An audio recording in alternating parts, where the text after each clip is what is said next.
Thank you so much. Yes. And ఇప్పుడు full బిజీగా ఉంటున్నటువంటి సత్యం రాజేష్ గారిని మాట్లాడవలసిందిగా రిక్వెస్ట్ చేస్తున్నాం. అందరికీ నమస్కారం అండి. ముఖ్యంగా అందరికీ హ్యాపీ న్యూ ఇయర్. ఒక మంచి ప్రాజెక్ట్ తర్వాత మళ్ళీ ఆల్మోస్ట్ లైక్ 1 ఇయర్ తర్వాత వస్తున్నాను ఈ సినిమాతోటి. ఇది చాలా మంచి క్యారెక్టర్, ఇది చాలా మంచి సినిమా. బడ్జెట్ అంతా మీరు గెస్ట్ కూడా చేయలేరు, చాలా పెద్ద బడ్జెట్ సినిమా ఇది, ఆల్మోస్ట్ మినీ బాహుబలి ఇది.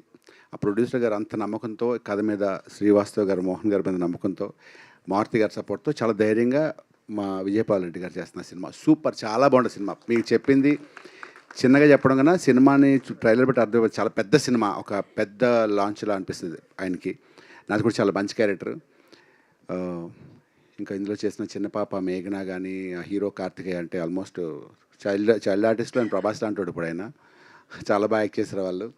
ఇంకా హీరోస్ ఇద్దరు, సింహ కానీ కిరణ్ ఒక సాంగ్లో చింపి ఆరేస్తాడు. ఇంకిద్దరు హీరోయిన్స్ ఇద్దరు నా సపోర్ట్ రాజేష్ అని చెప్పారు కదా, అది నేను కాదు, రాజేష్ నంబూరేన్. ఆయన మ్యాక్సిమం హీరోయిన్స్ అందరికి చాలా సపోర్టివ్గా ఉన్నారు. ఆయన మాకు కూడా చాలా సపోర్టివ్గా ఉన్నారు. మాకైతే మా సపోర్టింగ్ 20% మా ఆయన కలిగి ఉండేవారు ఆయన. Thank you Rajesh Namburi. And that's it. Sathyaraj గారు చెప్పేంత స్థాయి లేదు. మారుతి గారు నాకు ఆయన గురించి ఆయన తెలుసు కాబట్టి చెప్పకూడదు, కానీ సత్యరాజ్ గారు చెప్పాలంటే ఈయన గురించి నేను ప్రీ రిలీజ్ ఈవెంట్లో కానీ, ఆడియో ఫంక్షన్లో కానీ సక్సెస్ఫుల్గా చెప్తాను. ఎందుకంటే ఆయన గురించి చాలా పెద్ద చెప్పాల్సి ఉంది.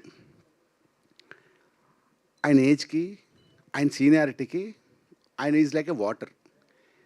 ఎవరితో పనిచేస్తే అలా కలిసిపోతారు. అంటే if you act with 10 years baby he'll become 10 years boy. If you act 20 years boy he'll become 20 years. అంటే ఆ ఏజ్ తగ్గట్టు బిహేవ్ చేస్తూ అంత లైవ్లీగా, అంత యాక్టివ్గా ఉంటారు ఆయన. ఆయనతో యాక్ట్ చేస్తున్నప్పుడు ఎప్పుడు మన పెద్దవాళ్ళతో యాక్ట్ చేసిన ఫీలింగ్ రాదు. He'll made us comfortable first. చాలా చక్కగా మాట్లాడి ఫుడ్ ప్లాన్ చేసుకుంటూ ఆయన రోజు ఈవినింగ్ ఒక డిసిప్లిన్ మనిషి. నేను చాలామందిని కలిసాను, కానీ సత్యరాజ్ గారి గురించి ఎందుకని చెప్తానంటే, ఇప్పుడు కూడా ఆయన ఫోన్ చేసినప్పుడు చాలా ఫాస్ట్గా రియాక్ట్ అవుతారు. చాలా చక్కగా, గొప్ప నటుడు ఆయన. డైలాగ్స్ చెప్పడం అనేది పూర్తిగా డైలాగులు తెలుగులో చెప్పేవారు, ప్రాక్టీస్ చేసి లేదా తెలుగు మాట్లాడుతూ. ఆయన ఎక్కడ ఈ షూటింగ్లోనూ పడ్డంత నరకం ఎక్కడ పడి ఉంటారు. ఈవెన్ బాహుబలిలో కూడా కష్టపడి ఉంటారు ఆయన. ఎందుకంటే రోజు నైట్ షూట్స్. ఈ షూటింగ్ డే టైం షూటింగ్ లేదు మాకు, రోజు ఈవినింగ్ 6 to 6. వర్షం, ఒక పక్క వర్షం, పక్క నైట్ షూటు. ఎవ్రీడే వర్షం అంటే జస్ట్ ఇమాజిన్. వెళ్ళగానే షార్ట్ అని షార్ట్ అని మళ్ళీ తుడుచుకోవడం, మళ్ళీ షార్ట్ అని, అలా రోజు రెయిన్. రోజు 6 to 6 మాకు. ఆయన 6 to 2 అనేవారు, కానీ 2, 3, 4 వెళ్ళిపోతాం. ఆయన అలా కామ్గా ఎక్కడ రియాక్ట్ అవ్వక నాకు ఎంత బాధ అనిపించిందో. అంత గొప్ప పేషెన్స్, అందుకే ఆయన అంత గొప్ప స్టార్ అయ్యారు.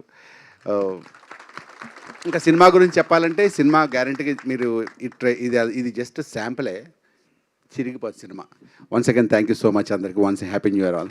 And my favourite Sravanthi, anchor Sravanthi నాకు తెలుసు. Okay, my favourite anchor. ఇదంతా చాలా పాజిటివ్గా, అందరూ నా ఫేవరెట్ పీపుల్ తోటి. Okay, will meet some time other. Bye, thank you so much. Once again love you. Bye, thank you. Thank you అండి, థ్యాంక్ యూ. ఎస్. అండ్ ఇప్పుడు ఇంత అద్భుతమైన సినిమాని మనకి అందించబోతున్నటువంటి ప్రొడ్యూసర్